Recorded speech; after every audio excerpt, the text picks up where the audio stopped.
Hello everyone, welcome back to my channel वंशन and सीचिंग stories. आप सब लोग कैसे हो? आई विश आप सब लोग अच्छे होंगे। और आप में से जो भी मेरे चैनल पे न्यू हो, प्लीज़ मेरे चैनल को सब्सक्राइब कर दीजिएगा।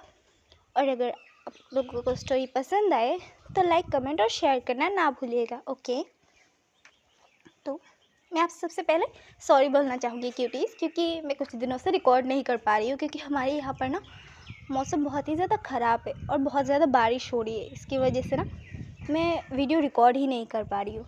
इसके लिए मैं आप सबसे सॉरी बोलना चाहूँगी। Sorry cuties. चलिए और ज़्यादा बातें ना करते हुए हम स्टोरी की ओर बढ़ते हैं। मैं आज आप सबके पास who is the real ghost का लास्ट थर्ड सीज़न, जो इस स्टोरी का लास्ट होगा, मैं वो लेके आ चुकी हूँ। वो स्टोरी लेके आ चुकी हूँ। आई नो आप सब ने बहुत ही ज़्यादा वेट किया उस स्टोरी का, क्योंकि जो Jiang brothers is a real trouble maker था, वो बहुत ही लॉन्ग स्टोरी थी और मैंने उस स्टोरी के अंदर बहुत ज़्यादा ब्रेक ही लगा लिया था, जिसकी वजह से मैं चाहती थी कि वो स्टोरी ख़त्म होने के बाद मैं इस स्टोरी को अपलोड करूँ।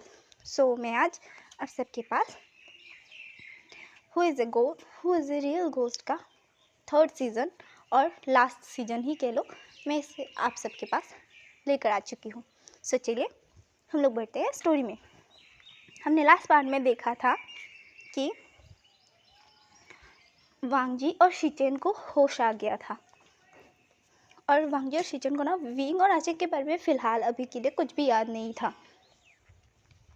और हमने लास्ट पार्ट में ये भी देखा था कि वांगजी और शिचेन को एक कर्स मिला था, जिसकी वजह से वो दोनों की जो सोल है ना, वो वांगजी की सोल एक पेंडेंट में और जो शिचेन की सोल है वो एक रिंग में आ गई थी। तो चलिए हम लोग बढ़ते हैं स्टोरी में। हम देखते हैं विंग और आचिंग बहुत ही ज़्यादा सैड थे, क्योंकि उन्हें पता चल गया था कि वांगजी और शिचेन को होश आ चुका है। और वो दोनों मिलने आए थे आज, बट वांगजी और शिचेन ने ना उन दोनों को पहचानने से मना कर दिया था। और ये जानकर ना हमारे विंग और आचिंग को बहुत ही ज़्यादा बुरा लगता है। पहले तो वांगजी और शिचेन ने उन दोनों के साथ ज़बरदस्ती की, और अब वो दोनों उन दोनों को पहचान भी नहीं है। और वांगजी और शिचेन ने तो विंग और आचिंग को मार्क तक कर दिया है। विंग और आचिंग का क्या होगा, ये वो दोनों उसी बारे में सोच रहे थे, और दोनों ही बहुत ही ज़्यादा सैड थे। हम देखते हैं आगे। विंग और आचिंग वहाँ से उस रूम से, यानी वांगजी और शिचेन के जो हॉस्पिटल का जो रूम था, वहाँ से बाहर निकल जाते हैं। और फिर वो कुछ नहीं कहते, उन दोनों की आंखों में ना ढेर सारे आंसू थे। हम देखते हैं कुछ दिनों के बाद का सीन। विंग और आचिंग ना रूम में बैठे हुए थे, और उन सब हादसों को ना करीब 1 मंथ हो चुका था। और हम देखते हैं विंग और आचिंग ना कमरे में बैठे हुए थे। अचानक से ना हमारे विंग को ना उल्टी जैसा फील होता है, तो वो भाग जाता है वहाँ से। और फिर थोड़ी देर बाद वो उल्टी करके जैसे वॉशरूम से निकलता है ना, तो आचिंग को भी ना वैसे ही वोमिटिंग जैसा फील हो रहा था, आचिंग भी भाग जाता है। और फिर वोमिटिंग करके आने के बाद दोनों को समझ में नहीं आ रहा था कि आखिर उन दोनों को हुआ क्या है, और ये सब हो क्या रहा है, क्यों बार बार क्यों वो दोनों उल्टियाँ करें, उन दोनों को ही नहीं पता। और फिर ऐसे करके ना टाइम बीत जाता है। थोड़ी देर बाद जब उन लोगों को खाना खाने के लिए बुलाया जाता है, तो उस दिनों से ना हमारे विंग और आचिंग को ना, मतलब उनकी जो पसंदीदा खाना थी ना, अब उन दोनों को ना वो खाना भी पसंद नहीं आ रहा था। विंग और आचिंग को ना लोटस सीड सूप बहुत पसंद है, बट कुछ दिनों से ना उन दोनों को ना वो खाने का मन नहीं करता है। और इस वजह से ना सारे घर वाले भी परेशान हैं कि आखिर इन दोनों को हुआ क्या है, कि ये दोनों ठीक से खाना भी नहीं खा रहे थे और इन दोनों को उल्टियाँ भी हो रही थी। और अचानक से वो दोनों ना वहीं पे बेहोश हो जाते हैं, और फिर ना दोनों ही ऐसे ना बेहोश हो जाते हैं उसी जगह पर। और ये देखकर ना उनकी मॉम मैडम यू, उसके बाद उसके फादर जियांग फेमिया, ये सब लोग ना बहुत ही ज़्यादा परेशान हो जाते हैं कि आखिर इन दोनों को हुआ क्या है। और फिर तुरंत ना उन दोनों को हॉस्पिटल लेके जाया जाता है। और फिर हॉस्पिटल जाने के बाद ना डॉक्टर विंग और आचिंग का चेकअप करते, और उन्हें पता चलता है कि विंग, और थोड़ी देर बाद पता चलता है कि विंग और आचिंग दोनों ही ना प्रेग्नेंट है। और ये सुनकर ना हमारे जियांग फेमिया और मैडम यू तो बहुत ही ज़्यादा शॉक हो जाती है, क्योंकि उन्हें पता है कि हुआ क्या था, क्योंकि उन लोगों ने ही तो विंग और आचिंग को लाया था ना, तो उन्हें सारी बातें पता थी। पर ये सब हो जाएगा उन्हें पता ही नहीं था। और वो उन दोनों की आंखों में ही ना आंसू आ गए थे। वो मैडम यूँ कहती है कि पता नहीं क्यों मेरे बच्चों के साथ ही ऐसा हो रहा है। एक तो वांगी और शीचन को कुछ याद नहीं है और ऊपर से ये दोनों प्रेग्नेंट है। अब क्या होगा उन बच्चों का, कौन देगा उसका बाप का नाम। सब लोग तो विंग और आचे के बेबी को यही कहेंगे कि वो दोनों नाजायज़ है। अब कौन अपनाएगा इन दोनों को। वांगी और शीचन को तो कुछ याद ही नहीं है। अब क्या होगा मेरे बच्चों का पता नहीं। पहले से ही उनके साथ इतना सब कुछ हो चुका है और ऊपर से ये सब भी होना था क्या। मून गॉडेस, आप मेरे बच्चों के साथ ही ऐसा क्यों करती है। उन्होंने तो कभी किसी का कुछ नहीं बिगाड़ा ना, तो फिर क्यों मेरे विंग और आचिंग के साथ ही ऐसा हो रहा है। क्यों उनके साथ ऐसा करे। मून गॉडेस आप प्लीज़ कुछ तो खुशियाँ उन्हें दान में ही दे दीजिए। मैं और नहीं देख सकती मेरे बच्चों के साथ बुरा होते हुए। इतने टाइम में इतना सब कुछ हो चुका है और ऊपर से ये सब। अब विंग और आचिंग ही इस बात को कैसे हैंडल कर पाएंगे, वो लोग कैसे समझेंगे इस बात को। हाँ, और ये क्या करना, मैडम और जियांग फिर मैं बहुत ही ज़्यादा रो रहे थे। और तभी ना वहाँ पर ना लैन शीचन और वांगजी आया था। शीचन और वांगजी आए थे कुछ काम की वजह से। तब वो देखते कि वहाँ पर ना दो बैठ के रो रहे थे और वांगजी और शीचन ने ना उन्हें देखा था। मतलब वो जानते थे। मतलब जब विंग आचिंग जब थे ना वहाँ पर उन दोनों से मिलने गए थे, तब ना वांगजी और शीचन ने दोनों ही इन को भी देखा था। तो इसी वजह से वांगजी और शीचन को लगता है कि उन्हें पूछना चाहिए क्या हुआ है। फिर वो जाते हैं और फिर मैडम यू और जियांग फिर से पूछते हैं कि आखिर हुआ क्या है, वो ऐसे क्यों रो रही है। और ये सुनकर ना मैडम यू उन दोनों की तरफ देखती है और मैडम यू को बहुत ही ज़्यादा गुस्सा आता है उन दोनों पर, क्योंकि ये सब कुछ वांगजी और शीचन की वजह से ही तो हो रहा है ना। जैसे वांगजी और शीचन को कुछ बोलने जाती है तो जियांग फेमिया उन्हें रोक देते हैं कि नहीं, उन्हें कुछ मत बोलो। फिर मैडम यू भी कुछ नहीं बोलती है। फिर वो दोनों वांगजी और शीचन को गुस्से में देख रहे थे और वांगजी और शीचन को समझ में नहीं आ रहा था कि आखिर क्या हुआ है। वो दोनों इन दोनों को गुस्से में क्यों देख रहे। वो दोनों तो बस मतलब यहाँ पर पूछने आए थे कि वो दोनों आखिर रो क्यों रहे हैं। फिर भी वो कुछ नहीं कहते। और वहाँ पर थोड़ी देर बाद ना लैन कुडन भी आ जाता है। लैन कुडन को भी चेकअप करना था, जिसकी वजह से लैन कुडन भी ना हॉस्पिटल में आए थे। और क्योंकि सॉरी मैं बीच में डिस्टर्ब कर रही हूँ। अगर आप लोगों को कोई आवाज़ आए तो प्लीज़ आप लोग आवाज़ को इग्नोर कीजिएगा। बारिश ख़त्म होने के बाद अभी अभी थोड़ा सा सनलाइट आया है ना, जिसकी वजह से वो पंछियाँ बहुत ही ज़्यादा आवाज़ करे, तो प्लीज़ आप लोग इग्नोर कीजिएगा। तो चलिए, सॉरी बीच में मैंने बोला इसलिए। और फिर ना लैन कुडन आते हैं और उन दोनों को देख के ना पूछते हैं कि हुआ क्या है। तो ना लैन कुडन को देखकर वो दोनों शॉक थे और वो दोनों कुछ नहीं बोलते। फिर लैन कुडन को लगता है कि कुछ तो हुआ है जिसकी वजह से ये ऐसे रो रहे हैं। तो फिर लैन कुडन उन दोनों को साइड में लेके जाते और फिर पूछते। तो ना मैडम यू और जियांग फेमिया सब कुछ बता देते हैं। और ये जानने के बाद तो ना हमारे लैन कुडन जो है ना वो अपने दिल को पकड़ के ही बैठ जाते हैं वहीं पर, क्योंकि उन्हें बहुत ही ज़्यादा मतलब बहुत ही बड़ा झटका लगा था। फिर ना लैन कुडन को कुछ समझ में नहीं आ रहा था कि अब वो क्या ही करे, क्योंकि वांगी और शीचन को कुछ याद नहीं था। तभी ना विंग और आचिंग भी उठ के बाहर आ जाते और डॉक्टर ने उन दोनों को बता दिया था कि हुआ क्या था। विंग और आचिंग ना पूरी तरीके से मतलब क्या ही बोलूँ, उनका कोई रिएक्शन ही नहीं था, क्योंकि वो दोनों ही सदमे में थे। और फिर वो जब बाहर आते हैं ना, तब वो उनके जो मॉम डैड थे और जो लैन कुडन है वो देख लेते हैं उन दोनों को ही। वो दोनों कैसे बेजान होकर बाहर आ रहे हैं। और फिर वो दोनों आते हैं और फिर भी वो दोनों कुछ नहीं कहते। वो दोनों बस शांत थे, मतलब जैसे कि उनमें जान ही नहीं बची। वो दोनों ऐसे थे, मतलब कुछ भी नहीं कह रहे थे। वो बस ऐसे ही चुपचाप आए थे और ना ही वो कुछ बोल रहे थे।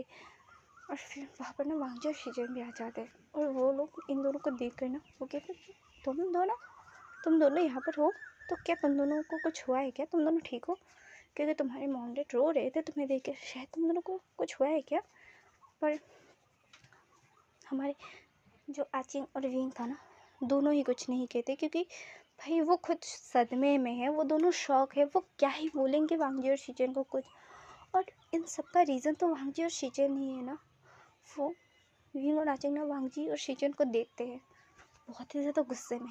और फिर ना हमारा आचिंग तो कुछ नहीं करता है, पर विंग आता है और वो वांग जी को ज़ोर से एक थप्पड़ मारता है। और ये देखकर तो ना सब लोगों की आंखें बड़ी बड़ी हो जाती है, क्योंकि विंग बहुत ही ज़्यादा गुस्से में था। और उसके जो थप्पड़ था ना वो बहुत ही ज़ोर से लगा था वांग जी को। वांग जी के मुंह से ना खून आ गया था, इतनी ज़ोर से हमारे विंग ने वांग जी को थप्पड़ मारा था। फिर ना विंग कहता है, तुम दोनों को हमने आज़ाद करके ही गलत किया था, तुम दोनों उसी लायक थे, उसी जगह में कैद होने के लायक थे। सही कहते हैं सब लोग कि सारे अल्फाज एक ही जैसे होते हैं, सब लोगों को बस ओमेगास का यूज़ करना आता है, उसके सिवा कुछ भी नहीं। हाँ, जब वो सब करना था तब तो बहुत ही ज़्यादा याद था तुम दोनों को, पर अब जब रिस्पॉन्सिबिलिटी की बात आई तो देखो इन्हें कुछ भी याद नहीं है। हाँ, सब कुछ नाटक है। बस बात यही थी ना कि बस इन्हें अपनी हवस मिटानी थी। और ये कहकर ना विंग रोते हुए वहाँ से निकल जाता है हॉस्पिटल से। फिर ना विंग पहले तो हॉस्पिटल से बाहर निकल चुका था, पर पता नहीं क्यों उसे क्या सोचता है ना वो भी अंदर आ जाता है, वो वापस अंदर आता है। और वो डॉक्टर वहाँ पर था ना, वो डॉक्टर के पास जाता है और कहता है कि मुझे ये बच्चा नहीं चाहिए, मुझे अबॉर्शन करवाना है। और ये सुनकर तो ना सब लोग शॉक थे, यानी हमारे वांगजू शेजन को समझ में ही नहीं आया, और हमारे वांगजू को तो बिल्कुल भी समझ में नहीं आया कि आखिर विंग ने उसे थप्पड़ क्यों मारा। और ऊपर से बच्चा, ये क्या हो रहा है, वांगजू को कुछ समझ में ही नहीं आ रहा था। और उधर लैन कुरन तो सदमे में थे वो, और लैन कुरन नहीं चाहते थे कि विंग उस बच्चे को यानी उनके ग्रैंडसन को गिराए, यानी उनके ग्रैंड चाइल्ड को गिराए। और वहाँ पर ना लैन कुरन आते हैं और विंग को रोकने की कोशिश करते हैं, पर विंग मानने को तैयार ही नहीं था। विंग कहता है कि उसे ये बच्चा नहीं चाहिए, और वो कहता है कि वो वांग जी को कभी माफ़ नहीं करेगा। और उधर हमारा आचिंग भी कहता है कि उसे भी ये बच्चा नहीं चाहिए।